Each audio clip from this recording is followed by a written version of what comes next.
Hey everyone, welcome to Locked On Lakers for Monday. Brian Kamenetsky, Andy Kamenetsky, Memphis guard Desmond Bane is heading to Orlando for 4 first-round picks. So what does that mean Austin Reaves is worth? That's next.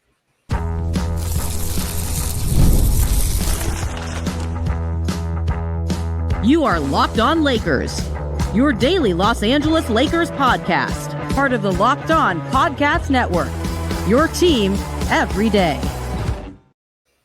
Thanks to everybody for making Locked On Lakers your first listen of every day, Monday through Friday. No matter where you get your podcasts, this one's always free, never behind a paywall. Locked On Lakers on YouTube is where over 35,000 subscribers, including the guys in the control room at the Hollywood Bowl, are all hanging out, watching us, talking to each other, leaving questions, leaving comments. We appreciate all of the feedback that we get, all of the interaction. We do read the comments every day, so make sure you are leaving stuff there, especially in the offseason, because it does inform our choices for what we and to make sure people understand what Brian's talking about. One of our producers over at 710 ESPN, where Brian and I regularly appear, and I do my weekly show, Lakers Talk. One of our producers was at the Hollywood Bowl on, I believe, Thursday night, seeing Mumford & Sons, and happened to walk past the control room, where everything, ground zero, where everything is taking place. It keeps everything on the rails.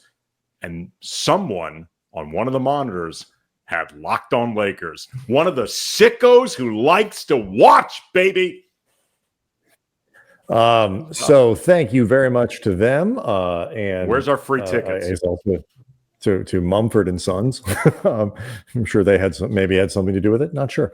But Sunday, of course, Andy, was Father's Day. Happy Father's Day. Hope everybody, all the dads out there, had a great Father's Day. The NBA provided a gift to us, to parents, who, in the form of content, Andy, a blockbuster deal that has real significance across the Western Conference.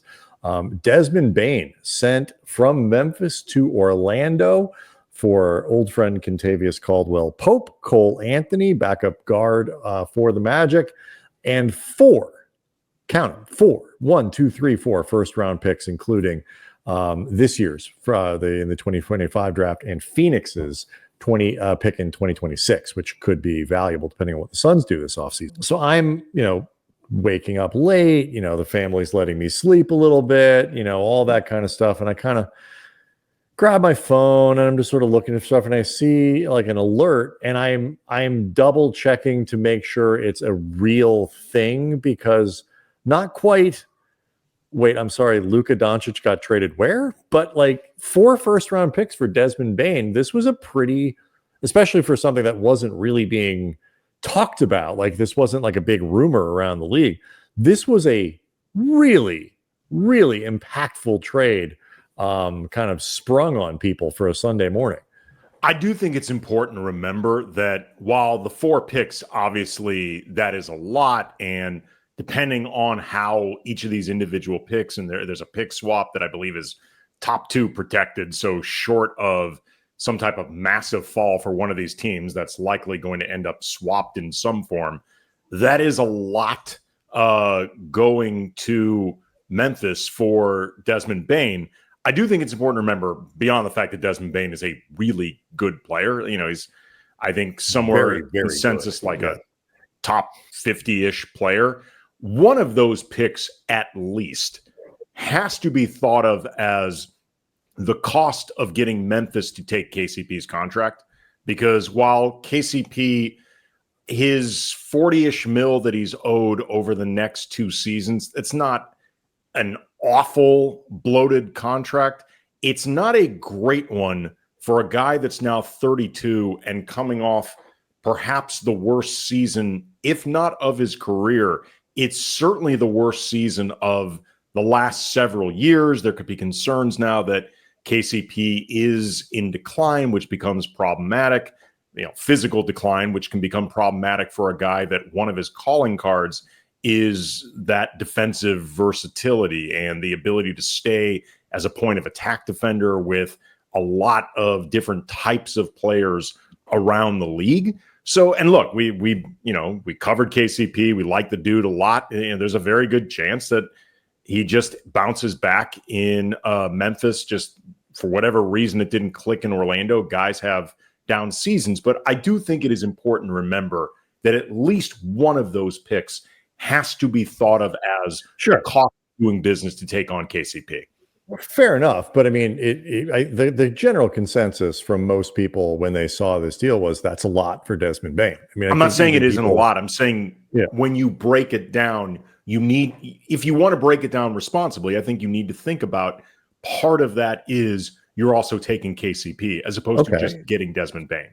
3 first-round picks for Desmond Bane would still, I think, be seen as a pretty good haul.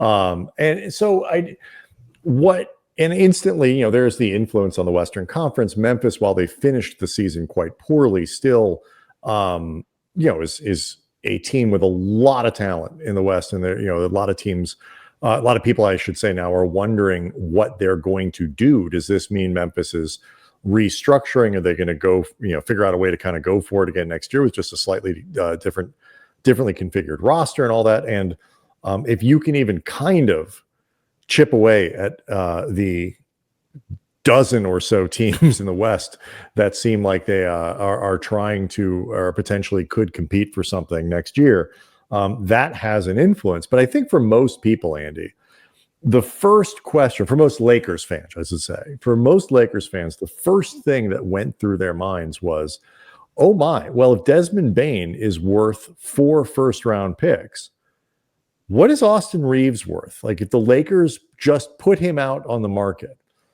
could they get 4 first-round picks and, a potentially useful veteran in return, a player like Cole Anthony, who is certainly a depth player that could help, add something to the Lakers or teams like that. Like, if that's the market, is Austin Reaves suddenly maybe a guy you'd want to put out on the trade market? I thought that was overwhelmingly the direction that Lakers Twitter went once this trade was announced. Yeah, absolutely. And it makes a lot of sense. And I will preface everything that we're going to get into over the course of the show with the reminder that I am of the overarching opinion that the Lakers should be gauging Austin's value more proactively than they seem to. I think they should be more open towards the idea of trading Austin. I'm not saying that they should be aggressively shopping him. I'm not saying that they need to move him necessarily, but I've expressed the concerns that I have with Austin as he becomes more expensive in this particular CBA paired up with Luka when they have many of the same weaknesses and concerns. And the number one goal is to try to not just build around Luka and enhance Luka, but you also want to supplement Luka as well. And I don't consider Austin somebody who necessarily supplements Luka in a way that you would look for the players around him to.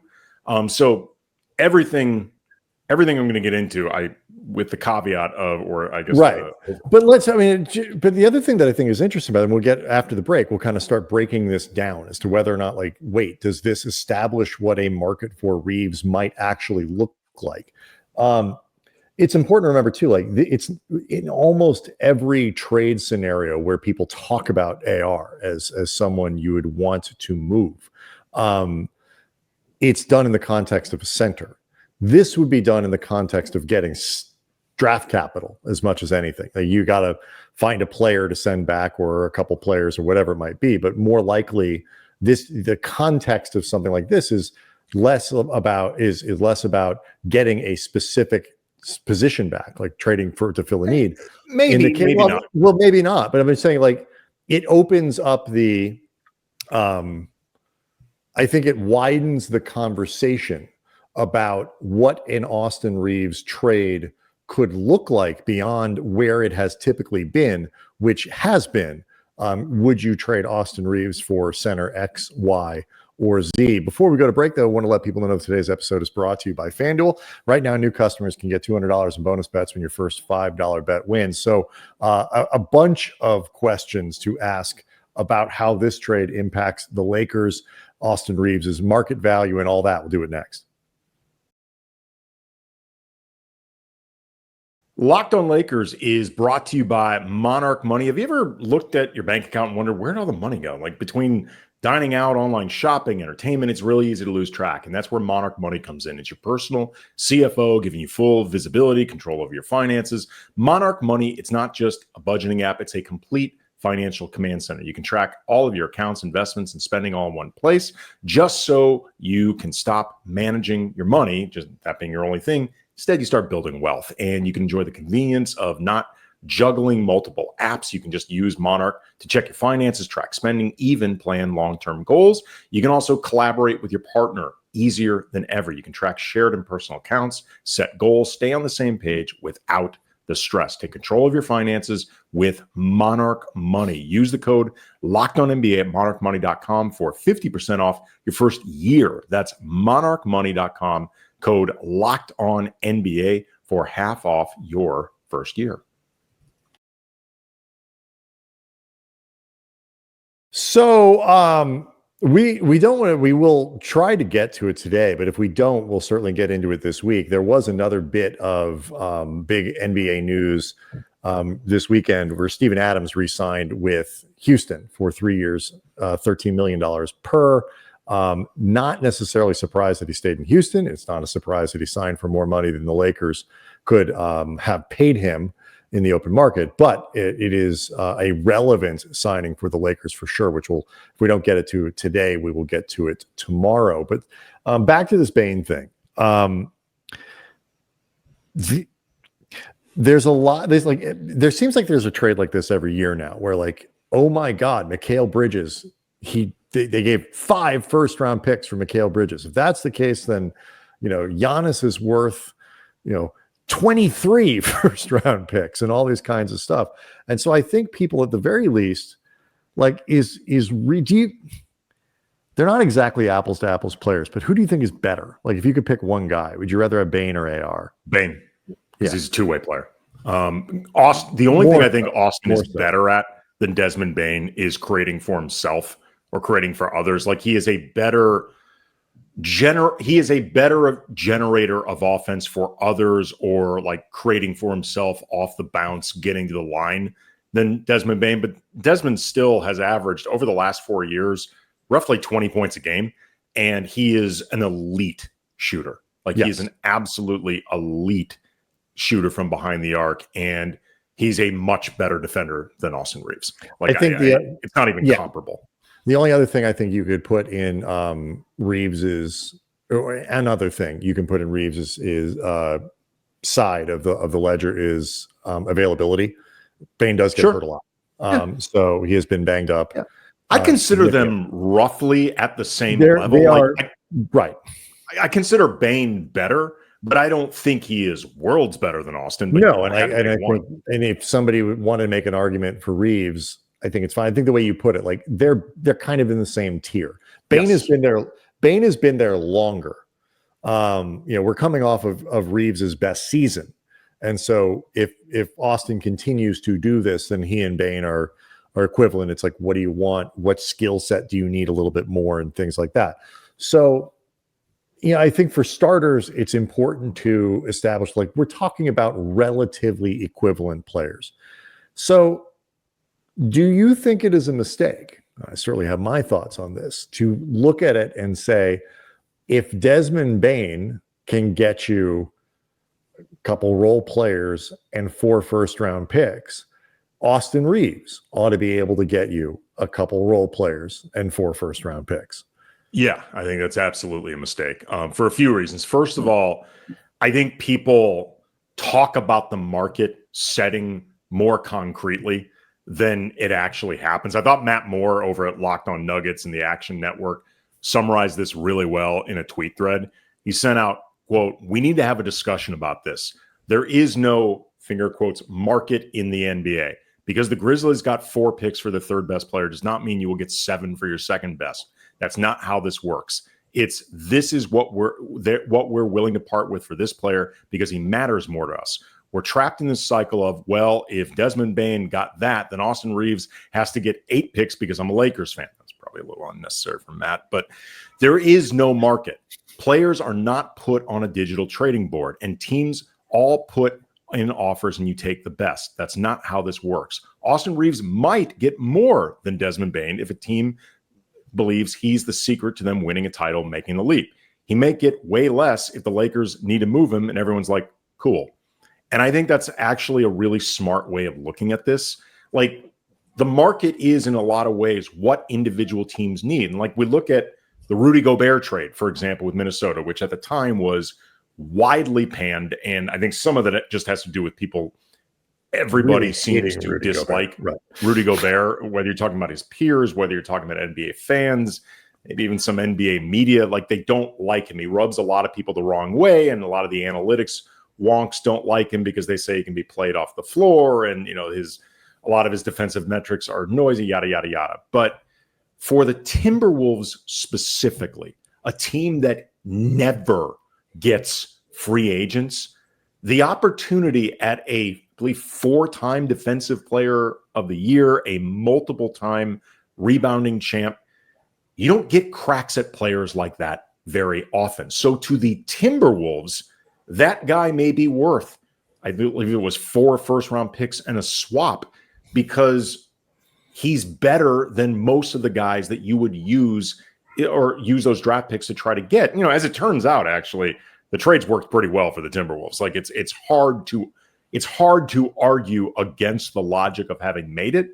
but I just think it's important to remember, like, the Wolves need to pay more for Rudy Gobert than, say, the Lakers might need to, or the Knicks or the Warriors, like these teams that are perceived as being more attractive to players around the league as free agents. So I think, to Matt's point earlier, like, the market is more individualized than some type of set thing. So beyond some of the other reasons that I don't believe, right? Desmond and just and in the case, just to, you know, for people to sort of catch people up, Orlando was a very good team last year.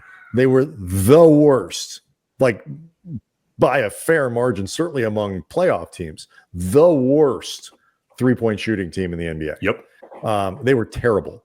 Yep. And so, you know, you're adding this now to Franz Wagner and obviously Paolo Banchero and Jalen Suggs. And, like, you know, you're starting to put some stuff here that makes a lot of sense. And they desperately needed floor spacing and added it with arguably the best shooting guard, you know, shooting guard around the league. So that was one of the value. Best.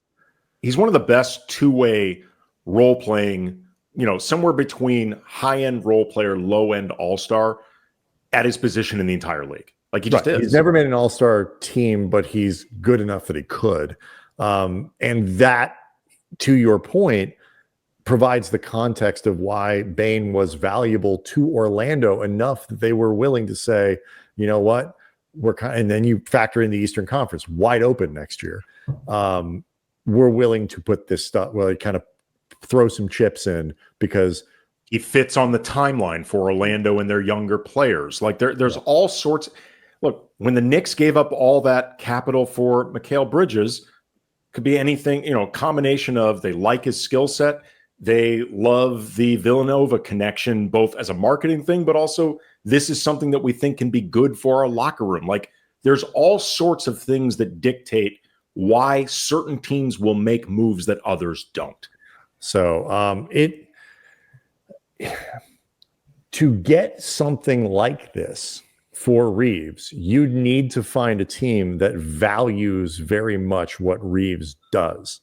And I don't think that's a crazy idea because AR is very good. You know, he is, you know, he elevated as a playmaker last year. He showed the ability to score. His 3-point shooting, I think, has become pretty consistent, 39% 2 years ago,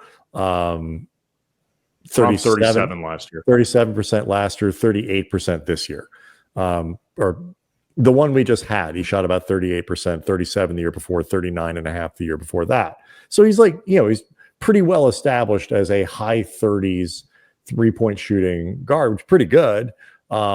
He can create for himself. His scoring averages have gone up every year. He's a great chemistry guy, works hard. There's a lot of reasons a team might want someone. He's elite at nothing, but very good at many things. He's a really good player.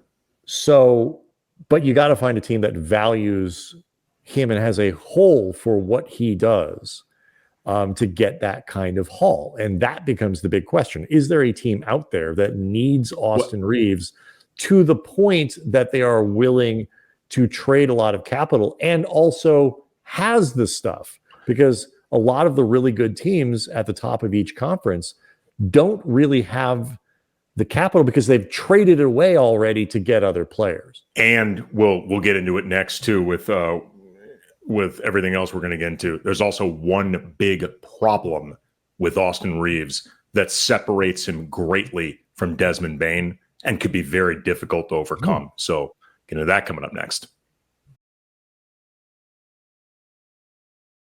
Locked On Lakers is brought to you by FanDuel. The NBA playoffs are in the fullest of swings. We're coming up to Game 5 of the NBA Finals. Every night delivers highlight-worthy performances. Oh, yeah, major momentum shifts and can't miss moments. Whether it's a game-winning shot, breakout player, there's never been a better time to get in on the action. FanDuel makes it easy to stay in the game before tip-off and live with player props, performance trends, same-game parlays. Fans have more ways than ever to play smart, win big. You can track the players who consistently show up in the biggest moments, but also when they put on those superhero capes. That's really important. And those trends, that information, you can use that to make your smartest next bet. Like maybe take that knowledge, you roll it into a same game parlay, you press things up, you keep it interesting, you keep it exciting. And if you're new to FanDuel, it's the perfect time to sign up. Head over to FanDuel.com, place your first $5 bet. If it wins, you get $200 in bonus bets. So go for something really obvious. Make every moment more with FanDuel, official sports betting partner of the NBA.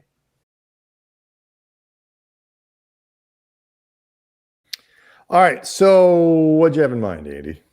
As far as the big thing that separates Austin from Desmond Bane that could be a real problem? That phenomenal tease before the end of the second segment, yes. Desmond Bane is under contract through 2029. So when Orlando traded for him, there's no outs in his contract. There's no options, whatever. When they traded for him, they know he is going to be in-house between now and the end of the 2029 season. Austin Reaves is entering what everybody expects to be a walk year. And the most he can sign an extension for this offseason is, I believe, $4.89. And as a free agent, the following offseason in 2026, he can get anywhere from like the max with the Lakers would be like $5.245. And from any other team, it would be like $4.189. And to be clear, I don't think he's getting anywhere close to either from the Lakers or from another team. He's not, Austin Reaves, unless he takes a big leap, like another very big leap, I don't think he is a $40 to $50 million player. Mm-hmm. But as things currently stand, I think he is going to be seen around the league as a $30 to $40 million player. I think somewhere in the 30 to 35, something like that. Unless Austin just decides, you know what, I don't want to play with this thing hanging over my head. $90 million is still a lot of money. It's on top of what I've already made, which is more than I ever expected to. I don't want to have to think about this for an entire year, and just decides I'd rather have the security. He's going to be a free agent for 2026 for the Lakers or any other team, which puts, I think, a decided ceiling on how much any team is going to give up for him, knowing there is no guarantee that he will be around past 2026. Right. Because and usually that's a big difference between him and Desmond Bane. Usually when this sort of thing happens, there's like, if you trade for him, you can have that conversation, or maybe not usually, often when this happens, you can have that conversation. If we trade for you, do you think you know, are you going to extend with us? Do you think you'll do that? and a player can get there, sign an extension, whatever. There's a 0% chance AR is going to sign an extension with anyone. It's not personal. He's just not doing that. He's not locking himself into $50 million less than he could make at least than the following year. Even if he got hurt next year, he's not going to do worse than the number he could get with the extension now. He's still going to get 20 million, next year, even if he had, had an injury filled season. So that makes a big difference. And, just that, like you say, that potential of walking. I'm really curious. Well, maybe we'll get to the Steven Adams thing tomorrow, because the impact on what this looks like at the center market, I think, is worth a few segments. So the other part about this, though, is what I think it could do to the rest of the trade market, though, like this offseason. Kevin Durant is obviously a domino that everyone is expecting to fall. Does this change what Phoenix thinks they ought to be able to get for Kevin Durant? Is there another trade that's out there? You mean the Memphis trade? Yes, because if Desmond Bane is worth $4, here's what I think sometimes happens with these things. I mean, the Suns are run by a lunatic owner who might decide that, but I think any rational owner or GM would say, kind of like what I talked about with Austin Reaves, it's not 1-to-1. Kevin Durant is 37. And there's no question, but when you have a situation, look at what's happened to Nico Harrison. Look what's like, if the average sort of NBA media person, the casuals reacting, the local columnist, whoever it is you care about, there can be a pressure when Bane gets 4 first rounders. If you've got a player that you think is better than Desmond Bane, but all the context, like you're saying, it's not the same thing. It's not an apples comparison, but most of that nuance is going to be lost in the reaction to a trade where it's seen that you traded a better player for less than Memphis got for Desmond Bane. I mean, look at this. So people are already using this to talk about how terrible Dallas's return for Luka was. As it's they could have gotten and should have gotten more picks, more stuff or whatever. They got Anthony Davis, right? Who would be the equivalent. He's the human equivalent of multiple picks. If Dallas put Anthony Davis on the market, and side note, not necessarily for this show, I think it's something they should at least consider. Anthony Davis would fetch multiple picks. That's a given. So he is the multiple picks that but you understand what I'm getting at, though. Yeah. The way that a market can be, sometimes trades like this get it going. Okay, here we go. All right, first one's down. Domino. Max Christie's worth a first-round pick at this point. These things can have an impact of freezing the market as well, because now everybody is recalibrating what they think their guy is worth. Is my guy 2/3 of a Bane? Okay, well, that's 2 first rounders and 1 role player. I mean, is he a 1 and 1/3 Banes? Well, that's an extra pick and maybe 1 extra more Bane, extra double Bane. Gosh. So I'm very interested to see what this does to the broader market as we get closer to the draft. And that's the first time in the offseason when trades typically start to happen is right around draft day. It could speed things up. It could also lock things up. And I still could be 100% wrong. We could look at this in September, October and be like, Brian, you're dumb. Wouldn't be the first time.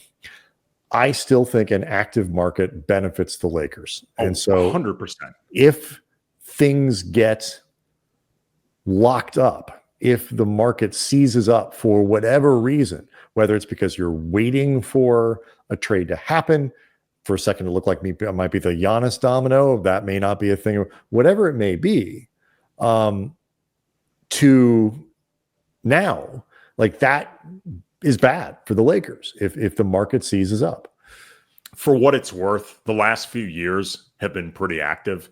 So, and with all these different pundits who are much more plugged in than you and I are, the one consistent thing they seem to agree on is that it's going to be an active offseason. My expectation is it's going to be an active offseason, and 1,000% that is better for the Lakers. To be clear, it guarantees nothing for the Lakers. But if you're asking which scenario is better, a quiet market or an active market, it is without question an active market, especially for a team like the Lakers that 1-for-1 could be stuck in terms of trying to make their assets stack up for the deals that they want. We've been through this a lot. They do not have a lot of really coveted assets. They don't have cap space.